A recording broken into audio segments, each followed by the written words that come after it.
YCP మాజీ MLA Thopudurthi Prakash Reddy అజ్ఞాతంలో వెళ్లినట్టు తెలుస్తోంది. ఆయన ఫోన్ కూడా స్విచ్ ఆఫ్ వస్తూ ఉండటంతో కార్యకర్తలు అభిమానులు ఆందోళన చెందుతున్నారు. అనుమతి లేకుండా చలో పేరూరు కార్యక్రమం నిర్వహించేందుకు ప్రయత్నించారని రామగిరి పోలీస్ స్టేషన్లో తోపుదుర్తి కేసు నమోదైంది. అటు రామగిరి హెలికాప్టర్ ఘటనలో కూడా ఆయన మరోసారి విచారించాలని పోలీసులు నిర్ణయించారు. ఈ నేపథ్యంలో తోపుదుర్తి ప్రకాష్ రెడ్డి అజ్ఞాతంలో వెళ్లినట్టుగా చెబుతున్నారు.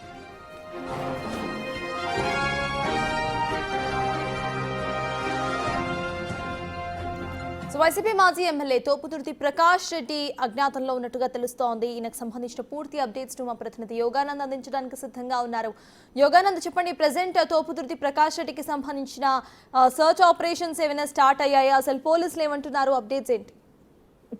రాప్తాడు మాజీ ఎమ్మెల్యే తోపుదుర్తి ప్రకాష్ రెడ్డిపై వరుస కేసులు నమోదవుతూ ఉన్నాయి. గతం రామగిరి ఎంపీపీ ఎన్నిక నుంచి ఆయనపై వరుస పెట్టి కేసులు నమోదవుతూ ఉన్నాయి.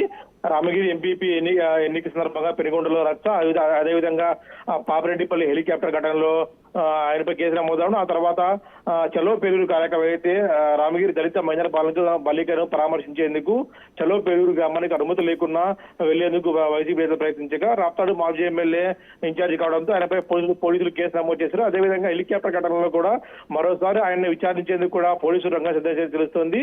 ఈ క్రమంలో నోటీసులు కూడా ఆయనకు ఇచ్చినట్టు తెలుస్తుంది. దీంతో ఆయన అజ్ఞాతంలోకి వెళ్ళినట్టు తెలుస్తోంది. ఫోన్ కూడా స్విచ్ ఆఫ్ వస్తుంది. గత 4 రోజుల నుంచి కూడా ఆయన అజ్ఞాతంలోనూ ఉన్నట్టు మనకు సమాచారం అందుతోంది. అయితే పోలీసులు వెంబడించినప్పటికీ ఫలితం లేకుండా పోయింది. ముంబైకి వెళ్ళినట్టు కూడా మనకు తెలుస్తోంది. అయితే పోలీసుల ఇంటికి కూడా సర్చ్ నోటీసు అంటించడం మనకు తెలుస్తూ సమాచారం అందుతోంది. ఈ తరుణంలో వరుస పెట్టి కేసులు నమోదవుతుండటంతో ఆయన హైకోర్టులో ముందస్తు బెయిల్ కోసం కూడా అప్లై చేసుకున్నట్టు కూడా మనకు తెలుస్తోంది.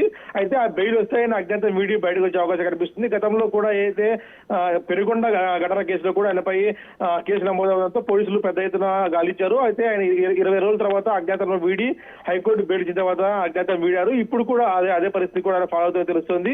ముంబై, ఢిల్లీ, హైదరాబాద్ ఇలా చక్కర్లు కొడుతూ ఎక్కడైతే ఆయనకు సేఫ్ అనుకుంటూ అక్కడ ఉండి ఆ తర్వాత హైకోర్టులో బెయిల్ ఇచ్చిన తర్వాత అనంతపురం వచ్చే పరిస్థితి కనిపిస్తుంది. చెప్తాను. Right, thank you Yoganand.